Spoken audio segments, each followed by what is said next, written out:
고린도전서 15장 1절부터 11절까지 제가 읽습니다.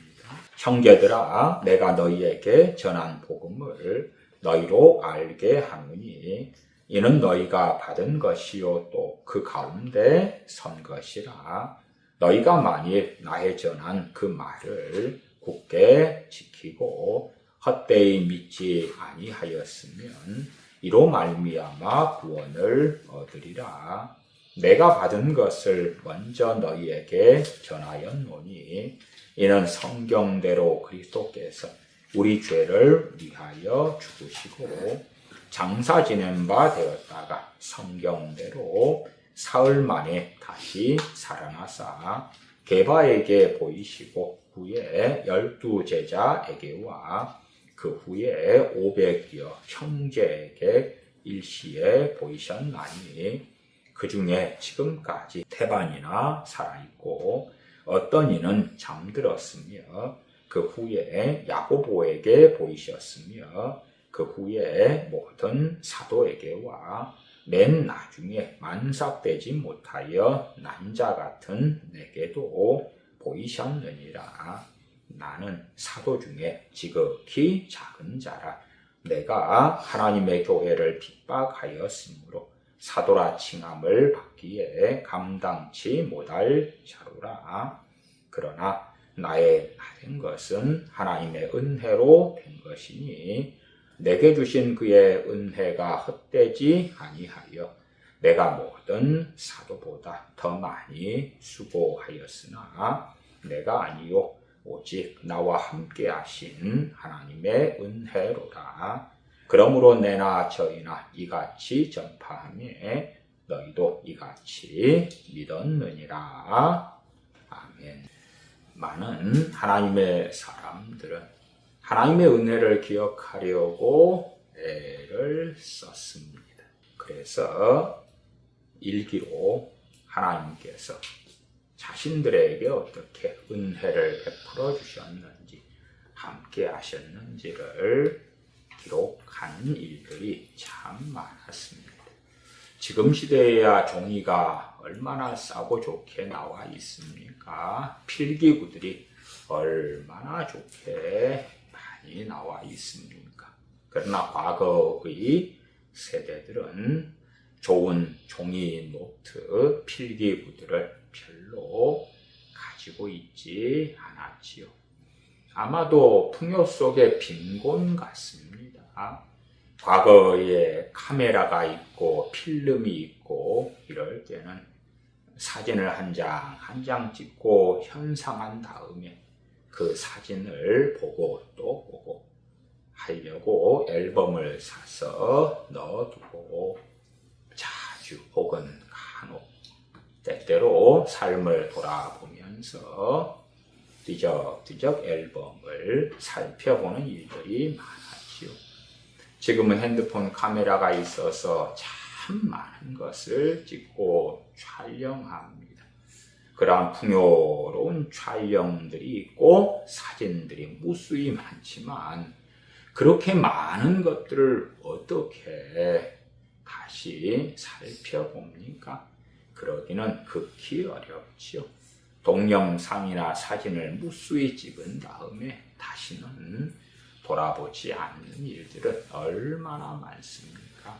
하나님의 사람들은 필기구나 노트, 적을 만한 종이 같은 것이 너무나 귀하고 희소했기 때문에 정말 한 글자 한 글자 수고로이 신중하게 선택하는 가운데 기록을 했습니다. 우리가 필기구나 노트들을 가지고 많은 걸 기록하지요. 그러나 풍요 속의 빈곤이라고 많은 걸 기록해도 유감스럽게도 다시 돌아볼 일이 없는 것이 얼마나 많습니까? 그냥 무조건 적는 거예요. 많이 적는 거예요. 신중하게 적지를 않지요.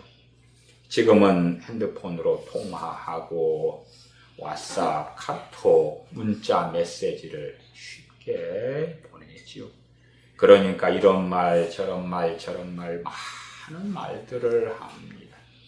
그러나 과거 시대에는 편지를 썼었지요.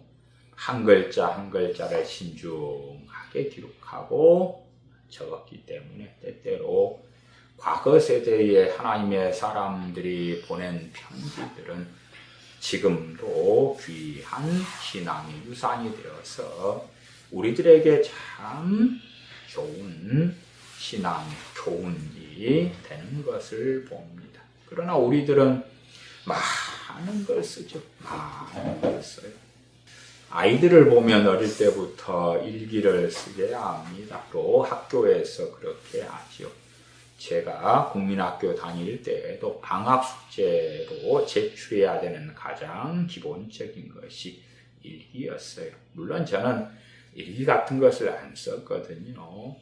그런데 이제 방학이 끝나기 전날 되면 일기를 방학 동안 한 달치 45일치를 써야 되는 거예요.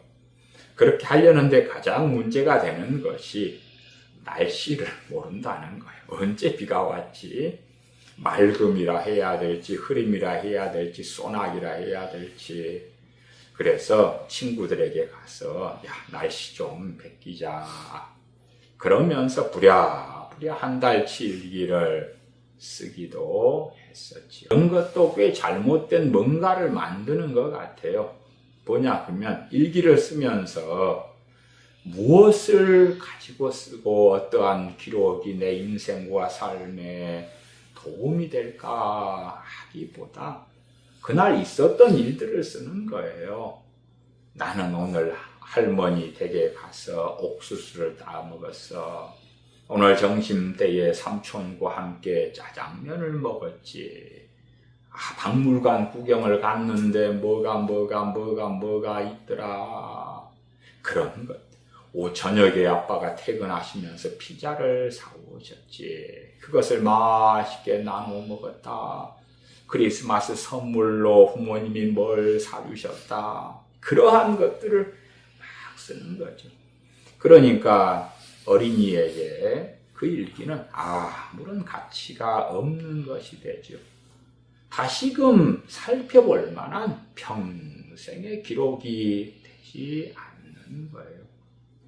물론 저는 최소한 우리의 어린 자녀들에게 그 어린 자녀들이 하나님의 은혜, 하나님께서 기도에 응답해 주신 것, 함께 해 주신 것, 돌봐 주신 것, 그런 것들을 잘 모르는 때이기 때문에 그런 것들까지 적을 수 있다 하는 것은 아닙니다. 그러나 우리가 에베소서 6장이나 10계명 등의 말씀을 통하여 부모를 공경하는 자녀에게 하나님께서 땅에서 잘되고 장수하리라 하는 약속 있는 첫 계명을 주신 것을 발견할 때에 최소한 우리의 어린 자녀들이 부모를 공경하고 부모에게 효도하는 자녀들이 되도록 어떻게 사랑하는 자녀들을 부모들이 도울 것이냐 할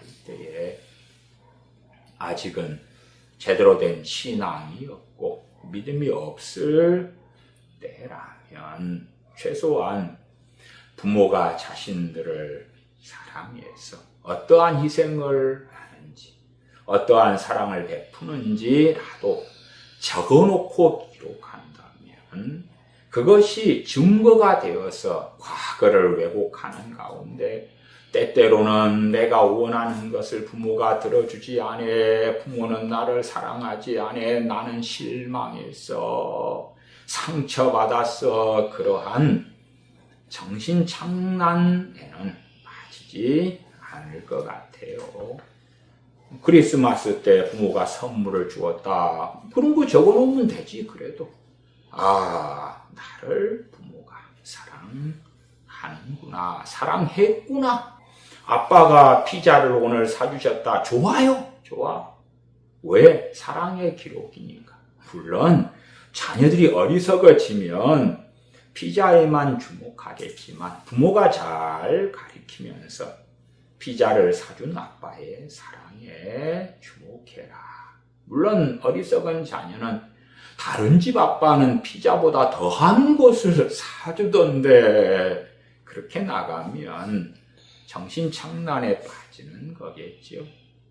부모가 나를 사랑해서 내게 어떠한 사랑을 오늘 베풀었는가? 어제는 어떠한 사랑을 베풀었는가? 그런 것을 어린 자녀들이 직접 쓴다면 호로자식, 불효자는 나오지 않을 거예요. 어떤 어린 자녀는 그렇게 생각하더라고요. 부모가 용돈을 10만 원을 주고 자기는 부모를 위하여 1,000원을 써요. 아, 나는 부모를 위하여 얼마나 희생했던가, 내 돈을 사용했던가. 그러한 어리석음 속에 들어가는 거예요. 그러니까 자녀들이 갈수록 어리석어지는 거예요. 자기가 얼마나 부모에게 대우받지 못했는가, 서글펐는가, 어쩐가, 그러고 있는 거예요. 그러한 어리석은 자녀들은 어릴 때부터 써야지요, 써. 오늘 아침밥을 엄마가 해주셨음. 당연한 게 아니. 써야지요, 써. 물론 제가 지금 설교할 때도 여러분이 펜으로 많은 걸 쓸지 몰라도 그 많은 걸 쓰는 건 의미가 없어요. 많이 써서 그걸 어떻게 볼 거예요. 설교하는 걸 받아 쓰려면 다음에도 보려면 시편의 시처럼 짧게 축약적으로 그걸 묵상하는 가운데 마치 정말 진지하고 깊이 쓰는 독후감처럼 그렇게 써야 되는 거예요. 토시 하나 안 틀리고 받아 써서 뭐 할 거예요, 그걸. 과거의 편지지가 그렇게 귀할 때에 한 장 깊이 있게 생각하는 가운데 쓰는 것처럼 그렇게 하셔야지. 그렇게 진지하게 해야지 다음에도 볼 수 있는 거예요. 그러니까 지금도 하나님의 사람들의 일기가 우리의 신앙 생활을 돕기 위하여 발간되고 있고 우리는 그것을 보고 있는 거예요. 조지 뮬러의 일기, 데이비드 브레이너드의 일기, 요한 웨슬리의 일기, 그런 것들을 우리는 보는 거예요. 조지 휘필드의 일기. 왜요? 그것이 자망하고 쓸데없는 군더더기로 가득하다면 그걸 보는 게 무슨 의미가 있겠냐 그 말이에요. 오늘 점심은 누구랑 함께 뭘 먹었다.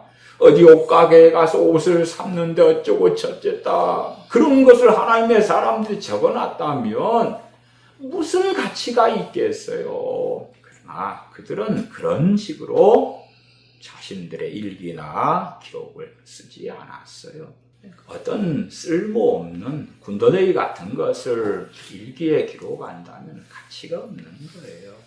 대한민국 유명한 어떤 영성 일기를 쓰라 하는 목사님들은 유명한 아무개 목사님이 있지요. 그 양반은 생각을 통하여 하나님께서 말씀하신다. 물론 생각을 통하여 성령님께서 뭔가를 주실 때가 있는 건 사실인데 자기의 무수히 흘러가는 생각들을 적노라면 그 가운데 있다는 거예요. 그 가운데. 사람의 생각은 얼마나 복잡합니까? 여러분이 김밥집에 가보세요. 김밥 나라, 김밥 천국 가서 오늘 뭘 주문해서 먹지? 그러면 그때 수없이 많은 생각이 흘러갈 거예요. 그런 걸 적어서 뭐 하냐? 그 말이에요. 자신의 생각을 하나님의 말씀에 맞추고 군더더기 쓸모없는 것 그런 건 정돈을 해서 정결한 마음으로 정직한 마음과 생각 가운데 내 어리석은 것들이 내 마음을 붙잡고 있을 때는 회개로 죄에 대한 자백으로 하나님께 나아가는 거예요. 나아가. 그런 가운데 정돈된 생각과 신앙의 고백과 하나님에 대한 그 은혜와 사랑을 노래하는 거예요. 무엇을 적어야 할지, 무엇을 기록해야 할지 우리가 시편 150편을 봐요. 150편을 뭐라 그래요? 시편. 시편이 뭐죠? 시다 그 말이에요. 시. 기도시, 찬송시, 감사의 시, 구원의 시, 회개의 시. 그런 시들. 그러면 시를 쓸 때에 어떻게 씁니까?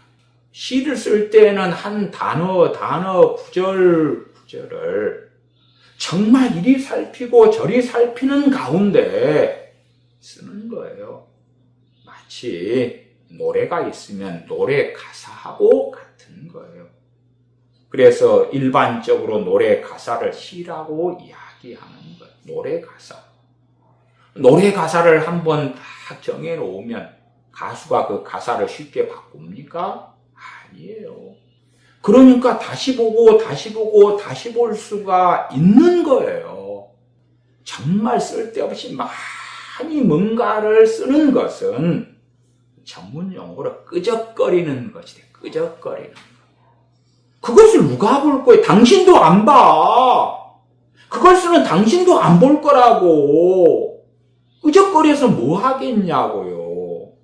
그래서 하나님의 사람들의 일기는 그날의 기록이 있어도 그렇게 길지 않아요. 쓸데없는 밥을 몇 끼 먹었고 누구를 만났고 어쩌고 저쩌고 그런 의미 없는 것들, 우리도 기억하지 않을 것들, 그런 것 쓰지 않는다고요. 그런 거 쓰지 않아.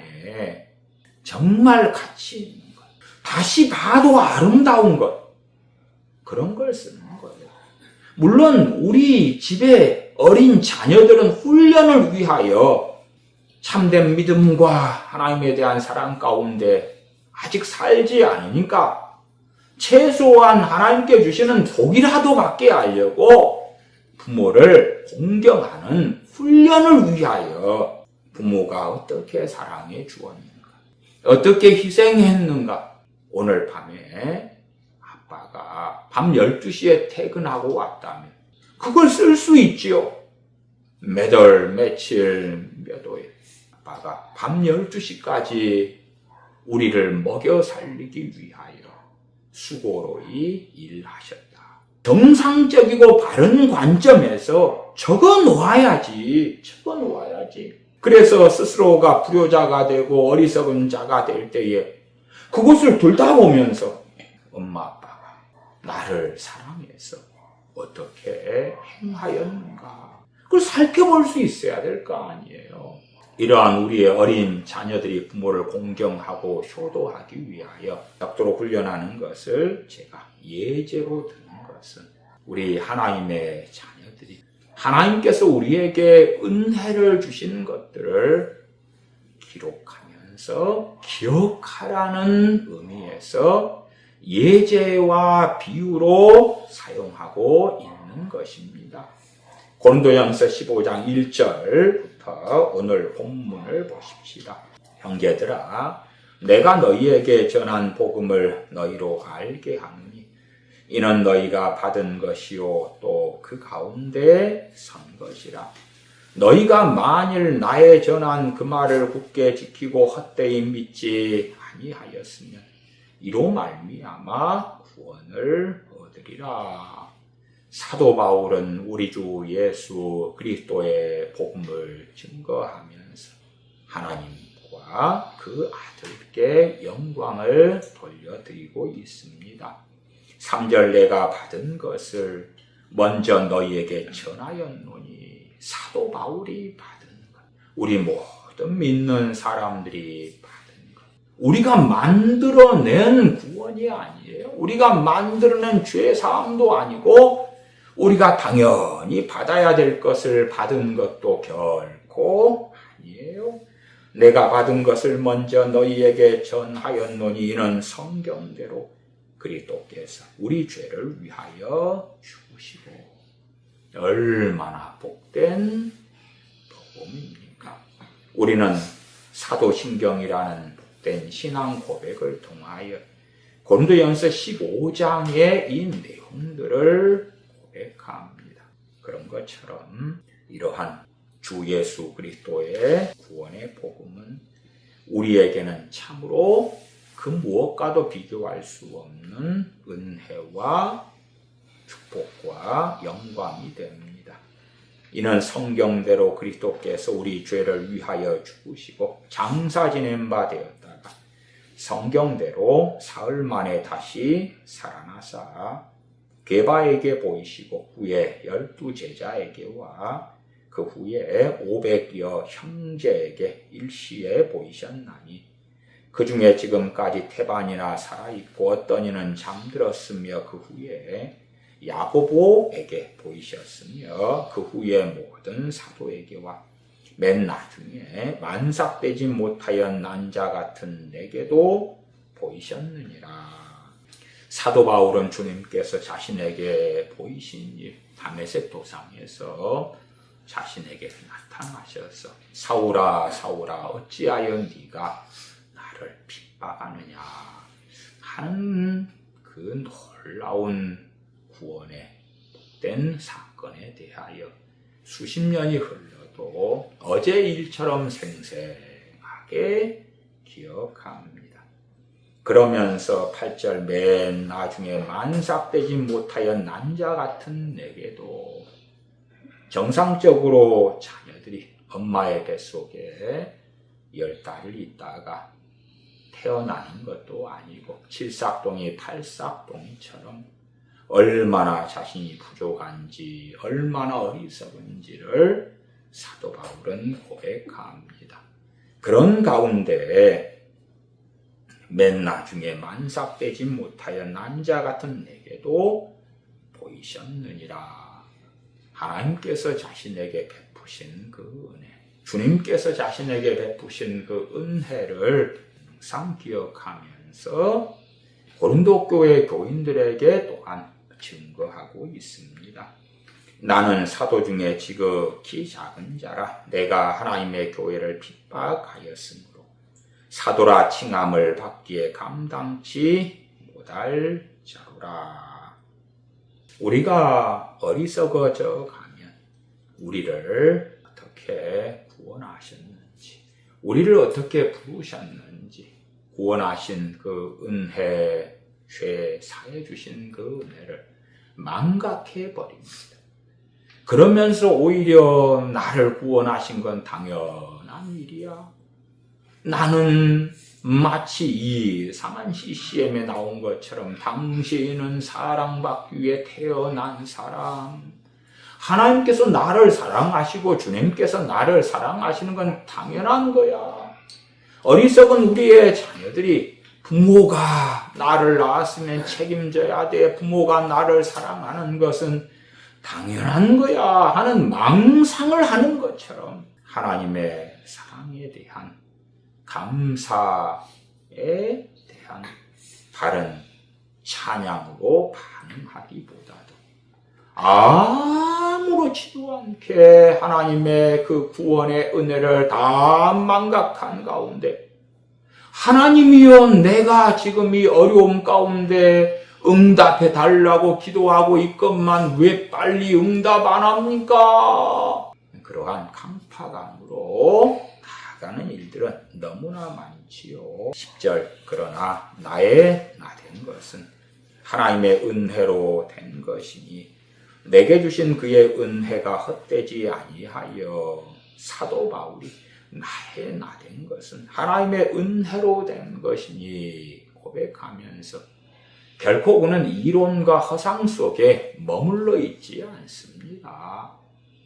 어떤 유행하는 CCM의 은혜, 무엇, 뭐 그러한 은혜, 그러한 상당히 이론적인 이야기에 사도 바울은 머물러서 나의 나 된 것은 하나님의 은혜로 된 것이니라고 말하는 게 아니라 구체적으로 사도 바울은 기억합니다. 기억해요.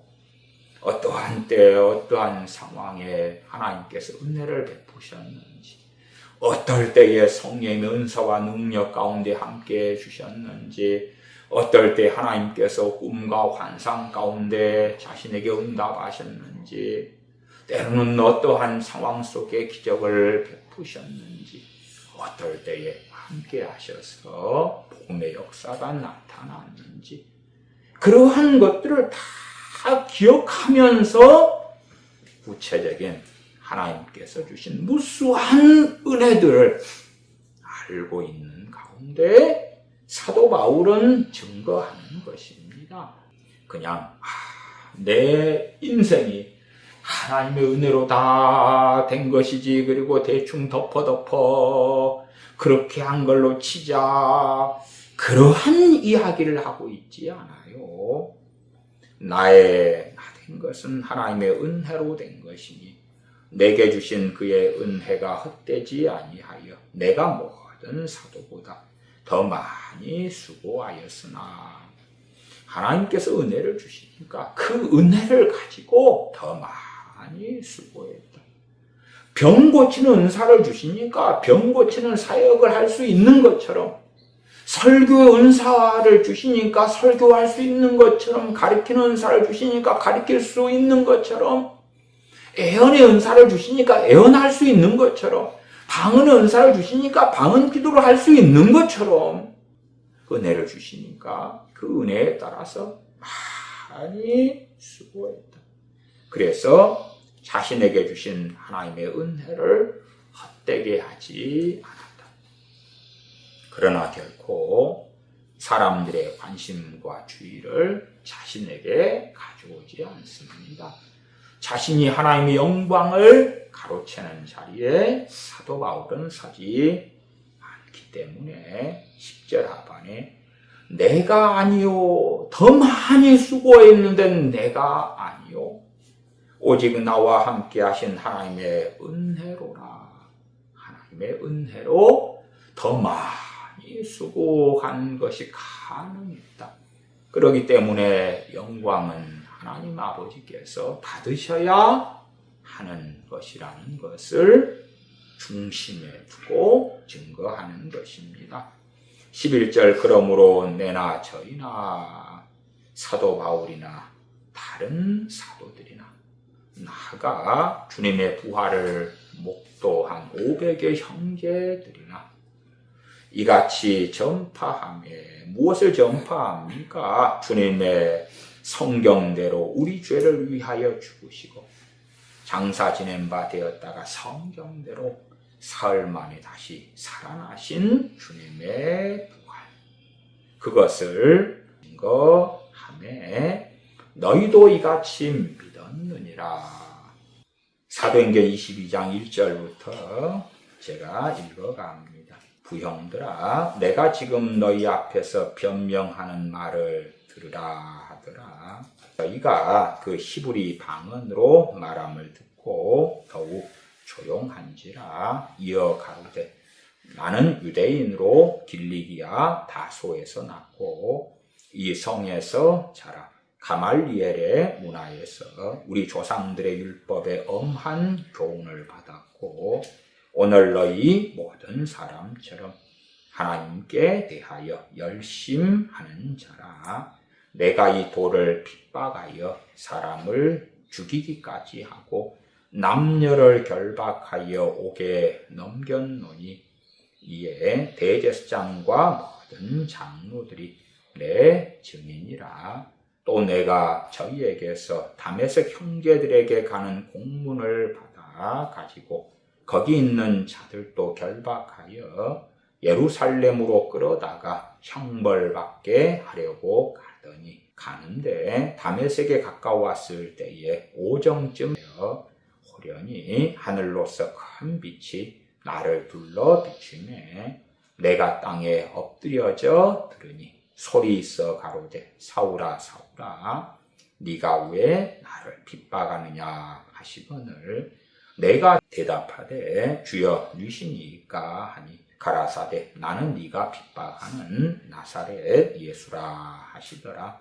나와 함께 있는 사람들이 빛은 보면서도 나더러 말하시는 이의 소리는 듣지 못하더라. 내가 가로되 주여 무엇을 하리이까? 주께서 가라사대 일어나 다메섹으로 들어가라. 정한 바 너의 모든 행할 것을 거기서 누가 이루리라 하시거늘 나는 그 빛의 광채를 인하여 볼 수 없게 되었으므로 나와 함께 있는 사람들의 손에 끌려 다메섹에 들어갔노라.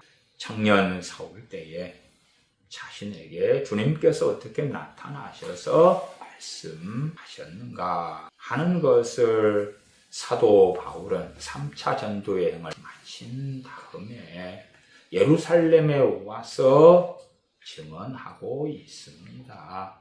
청년 사울 때에 다메섹 도상에서 주님을 만났던 사건이 약 AD 33년이나 34년에 있었던 일입니다. 20몇 년이 흐른 다음에도 어제 일처럼 생생하게 사도 바울은 얼마나 만삭되어 나지 못한 자인 자신, 교회를 핍박한 자신, 주님을 실상은 핍박한 자신을 사랑하셨는가, 은혜와 긍휼과 자비를 베푸셨는가를 그는 증언하고 있는 것이에요. 우리는 무엇을 잊어버렸습니까? 무엇을 망각하고 삽니까? 무엇을 기억해야 됩니까? 우리를 구원하신 그 은혜에 대하여 이론 속에 머물지 말고 사도 바울처럼 우리가 구원받은 그때에 구원받처럼 매달 며칠에 내가 구원받았다 그런 어리석은 이야기 말고 어느 때에 주님께서 복음을 듣게 하시고 우리의 마음을 감동하시고 우리를 불러주셨는가, 그러한 것들을 우리는 명백히 기억해야 돼요. 그렇지 않으면 우리의 믿음은 문제 앞에, 어려움 앞에서 약해져 버리고 마는 거예요. 심지어 우리가 겪는 어려움 때문에 우리가 연단받고 주님을 닮아감보다 낙심하고 뒤로 물러서 후퇴하는 어리석은 사람들이 되고 맙니다. 시편 119편 71절은 고난당한 것이 내게 유익이라, 이로 인하여 내가 주의 율례를 배우게 되었나이다. 하나님의 사람들의 인생사에 고난이 있어요. 고난이 있어. 고난은 신약 성경에서 말씀하시는 대표적인 주제 중에 하나입니다. 자, 그러면 우리가 과거에 때로는 우리의 죄 때문에 겪는 고난, 아니면 진리 가운데 살기 위하여 겪는 고난이든지, 예기치 않은 어려움, 문제, 질병 가운데 생기는 고난이든지, 과연 우리는 시편의 기자처럼 고난당한 것이 내게 유익이라 그렇게 기억할 만한 고난이 있었는가 생각해 보셔야 되겠죠. 이 시편 119편의 기자는 명확히 기억하는 거예요. 자신이 고난당한 것, 그리고 그 고난을 통하여 어떠한 유익을 얻게 되었는가, 어떠한 하나님의 은혜를 받게 되었는가. 그러나 많은 경우에 우리들은 고난만 당하고 실망하고 낙심하고 좌절하지, 고난을 통하여 연단을 받고 인내를 이루고 고난 가운데 응답하시고 도우신 하나님의 은혜들을 제대로 누리지 못하거나, 아니면 고난 가운데 도우시고 은혜 주신 하나님에 대하여 망각해버리는 거예요. 망각해버려요. 우리들은 무엇이라고 말해도 망각의 동물들입니다. 잊어버려요. 잊어버려. 본래가 잊어버리는 것이 복에 속합니다. 복. 그러나 잊지 말아야 될 것이 있기 때문에 성경은 묵상하라, 묵상하라, 되새기라. 소가 여물을 먹은 다음에 계속 되새김질을 하는 것처럼 되새기는 묵상을 말씀하고 있는 거예요. 무엇을 되새겨야 할 것인가? 무엇은 잊어야 할 것인가? 어떤 사람이 내게 상처 주는 말을 했는데 되새기면서 하나를 2개로, 하나를 5개로 과대 포장하고 그 상처를 곰게 만들고 마귀가 틈타게 만들고, 그러한 바보 같은 일 속에 들어가면 안 되고, 다른 사람들이 나를 핍박하고 억울하게 할 때에 핍박하는 자를 위하여 용서하고 기도하고 축복해주고, 그러한 것들은 망각해야 되는 거예요. 그러나 잊지 않아야 될 것.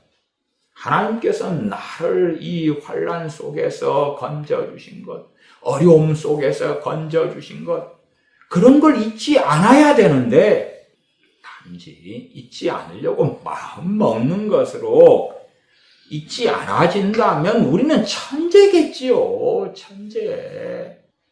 그러면 성경은 묵상하라는 말씀을 할 이유가 없는 거예요.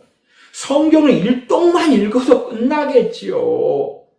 사람이 어떠한 존재인지를 아시기 때문에 하나님의 말씀을 팔목에 써서 걸어서 기호를 삼고 희마에 쓰고 문설주에 기록하고 하나님의 말씀을 암송하고, 심지어 부모에게는 자녀들과 함께 길을 행할 때에, 누웠을 때에, 앉았을 때에 말씀을 강론해라. 하나님의 말씀을 풀어서 설명을 해라. 왜? 그렇게 반복하지 않으면 뼛속 깊이 새겨지지 않거든요. 우리가 2발로 주님 앞에 서서 살아갈 때에는 최소한 하나님의 말씀의 일들, 또한 하나님의 말씀의 은혜의 역사가 내게 나타난 것들을 숙고하는 가운데 다시 내가 보아도 또 보고 싶을 만큼 정돈된 것으로 그렇게 적어야 하는 것이에요. 말씀이 내게 어떻게 역사했는지, 하나님께서 어떻게 응답하셨는지. 최소한 중년쯤 되면 인생에서 파란만장한 순간, 일들, 현장들 많이 있지 않습니까? 그것을 중년된 사람은 통과해 왔는데 어떻게 통과해 왔어요? 그때는 죽을 것 같았고 인생을 포기하고 싶었을 때도 있을 거고 내일이 너무나 암담할 때도 있었을 거고, 그때에 내가 지나고 지금에 이르렀는데 그러한 고난, 그러한 환난, 그러한 어려움 가운데 하나님께서 어떻게 그때를 통과하게 해주셨는지 그것을 기억해야 할 거 아니냐 그 말이에요. 시편 34편 6절에 이 곤고한 자가 부르짖음에 여호와께서 들으시고 그 모든 환난에서 구원하셨도다. 그것을 이 하나님의 사람은 기억하고 있단 말이에요. 이 곤고한 자가 부르짖음에 어떠한 사건인지 어떠한 일인지를 명확하게 기억하는 가운데 증거하고 있는 거예요. 이 곤고한 자가 부르짖음에 여호와께서 들으시고 그 모든 환난에서 구원하셨도다. 사무엘하 22장에는 다윗이 왕이 된 다음에 많은 전쟁을 치룬 후에 하나님께 시를 지으면서 기도하는 것이 나와 있어요. 물론 이 사무엘하 22장에 있는 이 기도와 시가 시편에도 또한 기록되어 있어요. 사무엘하 22장 1절을 읽어보면 여호와께서 다윗을 모든 대적의 손과 사울의 손에서 구원하신 그날에 다윗이 이 노래의 말씀으로 여호와께 아뢰어. 그리고 7절로 가면 내가 환난 중에서 여호와께 아뢰며 나의 하나님께 아뢰었더니 그가 그 전에서 내 소리를 들으시며 나의 부르짖음이 그 귀에 들렸도다. 그렇게 다윗은 고백하고 있어요. 다윗은 생생하게 자기의 삶, 자신의 환난 속에 하나님께 부르짖는 그 부르짖음을 기억하고 있고 그에 대한 하나님의 도우심과 응답을 기억하고 있어요. 우리는 구약 성경을 통하여 다윗의 파란만장한 삶의 기록들을 봅니다. 그가 많은 환난을 당하며 광야 생활을 했을 때에 일조일석에 끝났습니까? 그의 부르짖음에 대한 응답이 한순간에 혹은 그 해에 몇 달 뒤에 이루어졌습니까? 안 그렇습니다. 어떨 때는 즉각적인 하나님의 건지심과 도우심이 명백하게 있었습니다만은 그러나 정말 많은 경우는 긴 시간이 흐른 다음에 그래서 사무엘하 22장 1절에는 명확히 그렇게 기록된 거예요. 여호와께서 다윗을 모든 대적의 손과 사울의 손에서 구원하신 그날에 물론 우리가 시편을 보시면 그 시편 위에 그때의 배경이 나와 있는 여러 편의 시들을 보게 돼요. 특별히 그 배경이 나와 있는 다수의 시들은 다윗의 시들이에요. 다윗이 어느 상황에서 하나님의 건지심 가운데 이러한 시, 고백, 기도, 찬양, 감사를 드렸는지 또한 때로는 어떠한 죄악의 때에 이렇게 회개하며 애통하며 하나님께 나아갔는지 그러한 배경이 나와 있는 걸 보아요. 아비멜렉의 손에서 벗어나려고 미친 척 해가지고 쫓겨난 다음에 기록한 시. 나아가서 남한구 유다의 왕이 되어서 헤브론에 통치하고 이스라엘의 왕이 되고 그러면서 많은 나라들과 전쟁하고 그 다음에 평안이 왔을 때에 사무엘하 22장에 하나님께 드리는 기도. 그 기도로 아뢰는 것이 사무엘하 22장에 기록된다. 그것은 자신의 인생의 때때마다 하나님의 은혜와 응답과 도우심을 잊지 않으려고 기록하고 그러한 것들이 시편으로 남겨져 있어요. 그리고 우리는 시라 때로는 노래라 그러지요. 왜? 그것은 반복하지요. 그러한 시, 기도, 고백, 회개, 감사, 찬양 그러한 것들을 수금과 비파로 노래하고 다시 읊조리고 기도하며 찬미해 왔던 것이지요. 우리의 인생의 여정의 기록들. 다시금 내가 과거의 앨범을 들추어서 보는 것하고는 비교할 수 없는 가치로 하나님께서 내게 어느 때에 어떻게 도우셨는가, 어떻게 응답하셨는가, 어떻게 붙드셨는가 그러한 것들을 기억하지 않는 사람이 우리가 된다면 우리는 얼마나 어리석은 사람이 됩니까? 그러한 것들을 기억함이 없다면 우리가 현재에 당하는 어떤 어려움이 있다면 우리의 마음을 온통 거기에 빠져버리는 거예요. 어린 자녀가 어릴 때부터 부모가 준 많은 그 돌봄과 사랑을 받았다고 합시다. 그런데 이제 때로는 자녀가 요구하는 것이 잘못됐기 때문에 부모가 거절할 수도 있는 거 아니에요. 나 부모가 어릴 때부터 베풀었던 그 사랑을 다 망각해버린 자녀들은 오늘 자신이 부모에게 했던 요구가 거절되니까 서러워 서글퍼 나는 다리 밑에서 주워왔어. 엄마 아빠는 나를 사랑하지 않아. 그러한 망각증에 어리석음에 빠지잖아요.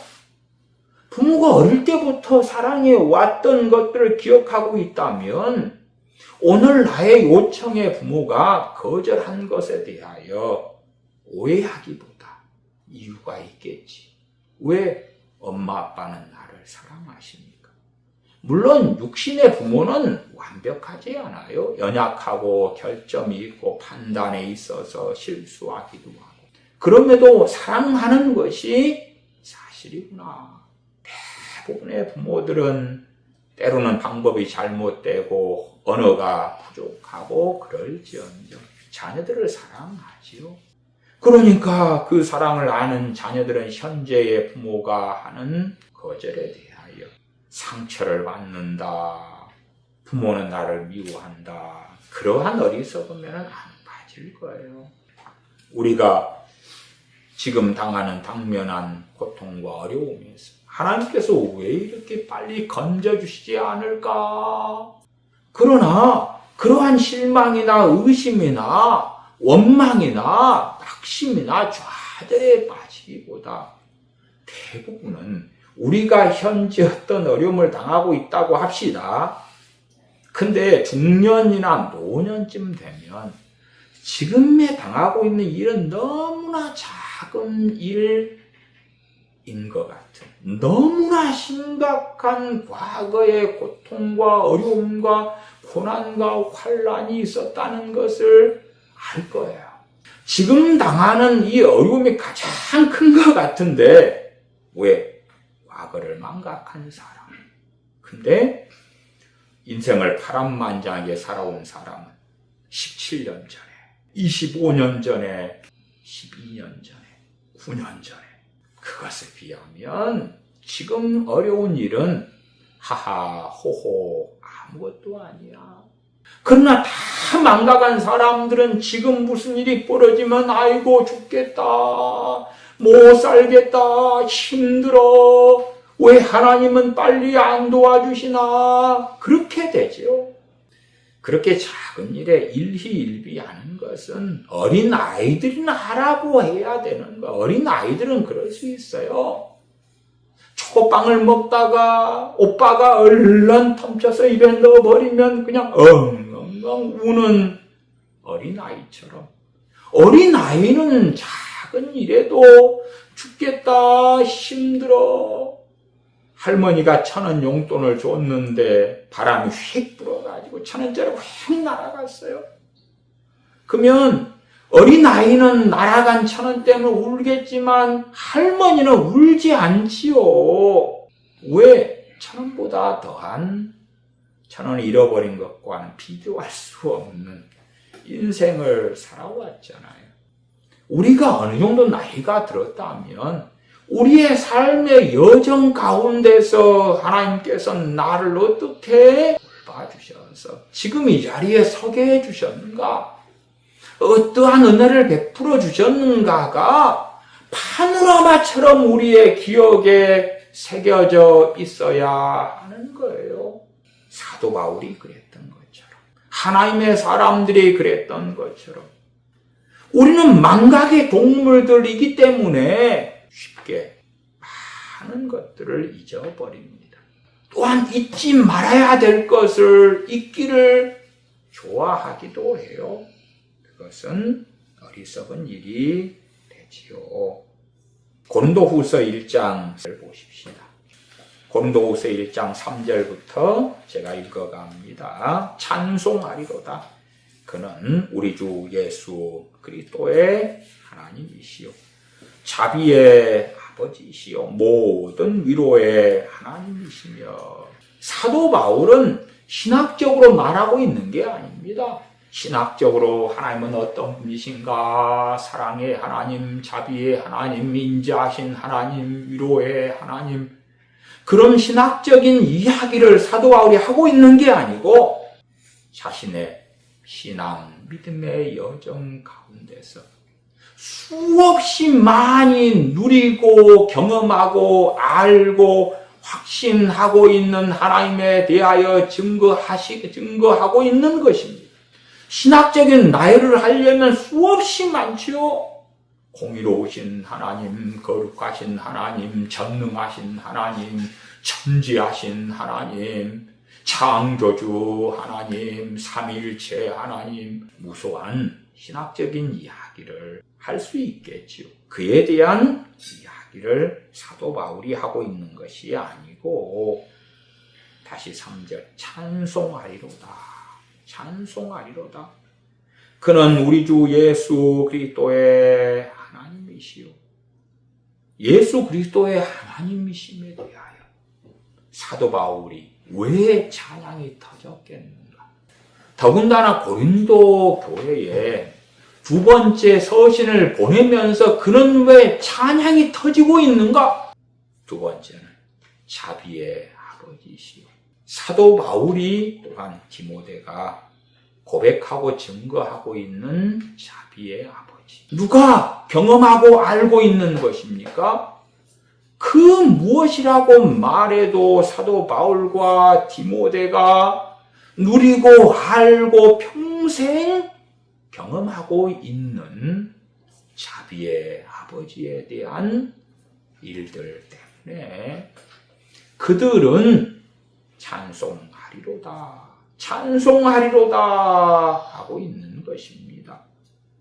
모든 위로의 하나님이시며 그러면서 4절부터는 위로의 하나님, 위로의 아버지에 대하여 이야기합니다. 4절 우리의 모든 환난 중에서 우리를 위로하사 사도 바울이나 디모데나 이 하나님의 종들이 겪는 무수한 환난 가운데서 어떻게 하나님께서 위로하셨는지 생생히 그들은 기억하는 가운데 증거하고 있는 거예요. 우리의 모든 환난 중에서 우리를 위로하사 우리로 하여금 하나님께 받는 위로로서 모든 환난 중에 있는 자들을 능히 위로하게 하시는 이시로다. 5절 그리스도의 고난이 우리에게 넘친 것 같이 자신들이 육적으로 살아서 받는 고난이 아니라 그리스도의 고난, 주님의 복음을 증거하기 위하여 하나님의 교회를 위하여 받는 고난들, 그리스도의 고난이 우리에게 넘친 것 같이 우리의 위로도 그리스도로 말미암아 넘치는도다. 그리스도를 위하여 받는 고난들을 이 하나님의 종들은 생생하게 기억합니다. 그러나 거기에서 멈추지 않지요. 넘치는 그리스도의 고난들처럼 위로도 그리스도로 말미암아 넘치는도다. 고 증거하지요. 6절 우리가 환난 받는 것도 너희의 위로와 구원을 위함이요 혹 위로받는 것도 너희의 위로를 위함이니 이 위로가 너희 속에 역사하여 우리가 받는 것 같은 고난을 너희도 견디게 하느니라. 사람들이 생각하는 위로란 고난이 있으면 해결되는 것. 그러나 하나님께서 주시는 위로는 고난을 견디게 하는 것. 견디게 하는 것. 그러면 우리가 생각하는 위로하고는 참 많이 틀리죠. 하나님 돈이 얼마가 필요합니다. 그러면 하나님께서 옛다 여기 있다. 아이고 위로해 주셨군요. 아니고. 그래서 이 위로는 성령님의 위로를 전제로 이야기하는 것이에요.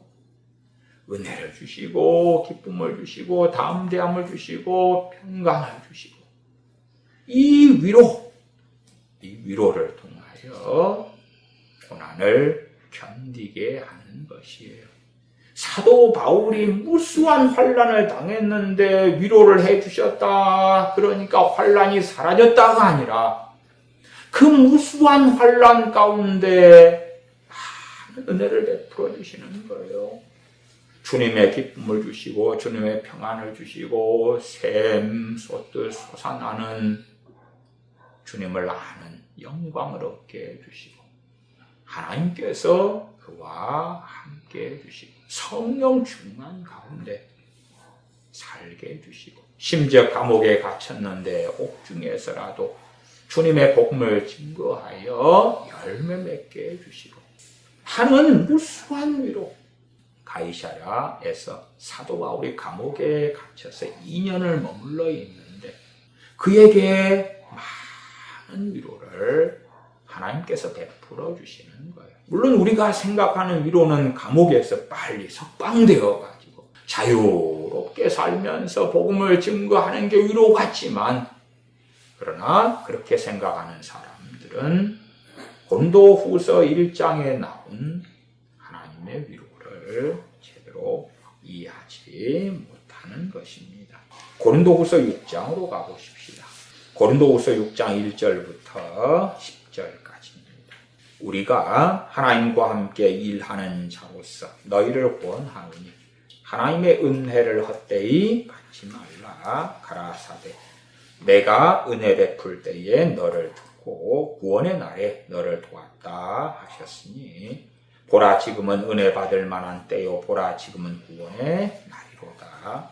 우리가 이 직책이 회방을 받지 않게 하려고 무엇에든지 아무에게도 거리끼지 않게 하고 오직 모든 일에 하나님의 일꾼으로 자천하여 많이 견디는 것과 환난과 궁핍과 곤란과 매맞음과 갇힘과 요란한 것과 수고로움과 자지 못함과 먹지 못함과 깨끗함과 지식과 오래 참음과 자비함과 성령님의 감화와 거짓이 없는 사랑과 진리의 말씀과 하나님의 능력 안에 있어 의의 병기로 좌우하고 영광과 욕됨으로 말미암으며 악한 이름과 아름다운 이름으로 말미암으며 속이는 자 같으나 참되고 무명한 자 같으나 유명한 자요 죽은 자 같으나 보라 우리가 살고 징계를 받는 자 같으나 죽임을 당하지 아니하고 근심하는 자 같으나 항상 기뻐하고 가난한 자 같으나 많은 사람을 부요하게 하고 아무것도 없는 자 같으나 모든 것을 가진 자로다. 무명한 자 같으나 유명한 자요. 세상에서는 무명한 자고 이단의 괴수로 낙인 찍히고 핍박받고, 그러나 하나님의 위로가 있음에 진실로 유명한 자인 것을, 죽은 자 같으나 보라 우리가 살고 징계를 받는 자 같으나 죽임을 당하지 아니하고 근심하는 자 같으나 항상 기뻐하고, 세상 사람들의 입장에서 볼 때에 얼마나 많은 근심 가운데 사도들과 주의 종들이 있어야 하겠는가. 그러나 성령님의 역사를 통하여 기쁨을 풍성하게 주시는 것이지요. 그러므로 항상 기뻐하고 가난한 자 같으나 많은 사람을 부유하게 하고, 육신적으로는 많은 가난 가운데 사도들은 살아갔습니다. 그러나 그들은 성령님의 역사와 우리 주 예수 그리스도의 복된 복음을 통하여 많은 사람을 부요하게 하는 삶을 살았지요. 아무것도 없는 자 같으나 모든 것을 가진 자로다. 성령님께서 지각을 주심에 그들은 하나님께서 함께 하시는 복되신 것들을 알며 누리며 살았기 때문에 이러한 증거, 이러한 고백이 가능했죠. 이 고린도후서 6장에 나와 있는 이 놀라운 고백들이 하나님의 위로에 해당되는 대표적인 것들입니다. 우리가 생각하는 것과는 틀리죠. 이러한 위로를 통하여 고난 속에서 견디게 하시는 것입니다. 그래서 우리의 삶에 대하여 우리는 되돌아보아야 되고 잊지 않아야 될 것을 기억하기 위하여 정말 다듬어지고 정제되고 그러한 기록들로 남기고 그것을 다시 돌아보고 살필 수 있는 그러한 글들을 우리의 삶의 여정들에 남겨둠이 참으로 복될 것이다. 풍요 속의 빈곤처럼 핸드폰 카메라로 무수히 많은 것들을 찍는데 너무 많으니까 들다 볼 엄두도 못 내는 것처럼 그렇게 하지 말고 필름 카메라처럼 한 장 한 장을 선택적으로 심각하게 중요하게 가난했던 시절에 찍어서 현상하고 가지고 있는 것처럼 그렇게 필기구가 우리의 노트 종이가 풍성하지만 무수하게 많은 걸 쓰면 다시 들다보지 않게 돼요. 정말 무엇을 기록할 것인가? 무엇을 쓸 것인가? 무엇을 남겨놓을 것인가? 우리의 신앙과 믿음을 위해서도 그러는 거예요. 다른 사람을 위해서가 아니고 내 신앙과 내 믿음을 위하여 정말 정돈된 말로 무엇을 기록할 것인가?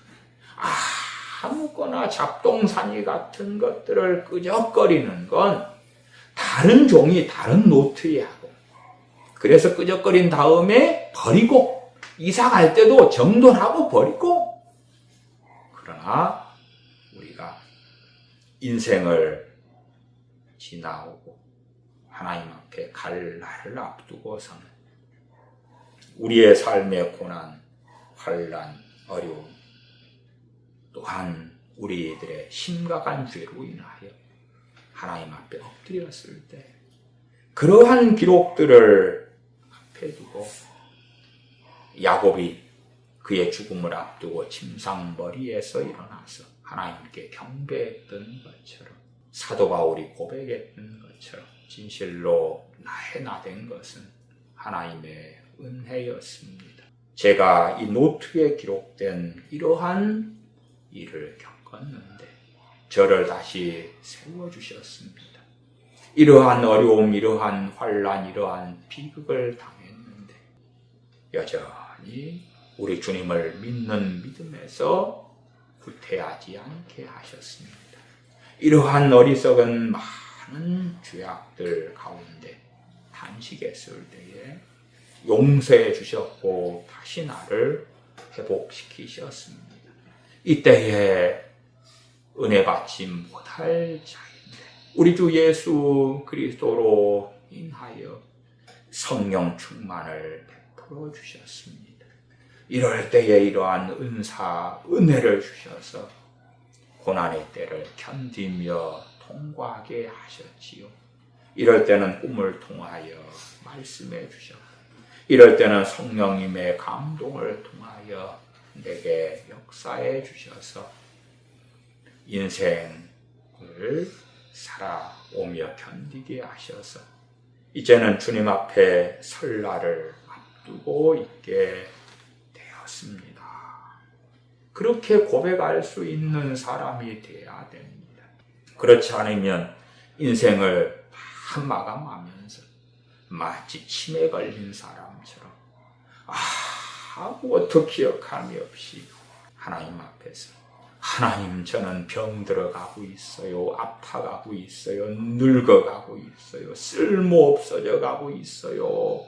하고 탄식하고만 있을 겁니까? 저는 나이든 여러 부지런히 자녀들을 위하여 기도하는 권사님들을 알고 있습니다.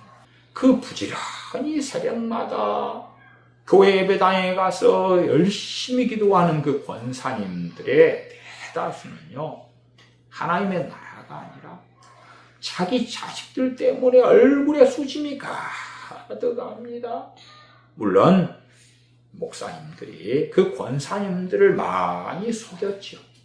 권사님들 내가 시키는 이러한 것들을 위해서 기도하면 하나님께서 당신 자녀들을 복줄 거예요. 돌봐줄 거예요. 구원받게 해줄 거예요. 그런 감언 이설로 부지런히 목사님이 시키는 상당히 성경적이고 좋은 기도들을 부지런히 했는데 자신이 죽을 때가 다 다가오는데도 자식들은 주님께 돌아오지 않고 알코올 중독자가 되고 경마 중독자가 돼서 재산을 날리고 바람을 피워서 가정이 파탄나고 등등등 비참한 삶을 살고 있으니까 하나님 언제까지입니까? 응답해 주세요. 하나님 왜 이럽니까? 얼마나 내가 교회를 위하여 나라 민족을 위하여 기도를 많이 했는데 다른 사람들을 위하여 이렇게 많이 기도했는데 하나님 왜 내 자녀들을 이렇게 놔둡니까? 그러면서 온갖 얼굴에 자녀들로 인한 수심과 근심이 가득한 끝나이든 노 권사님들을 저는 여러 명을 알고 있습니다. 자녀들에 대한 수심과 근심으로 가득 차가지고 자녀가 우상이 된 가운데 인생을 마감할 날을 얼마 앞둔 사람들도 알고 있습니다. 왜요? 그들은 신앙생활을 30년, 40년을 했는데 무엇을 잊고 있고 무엇을 기억하지 않고 있는가 그 말이 무엇에 마음을 쏟고 생각이 어디에 집중되어 있는가? 그러면 우리는 그처럼 어리석은 사람들이 되지 말아야 합니다.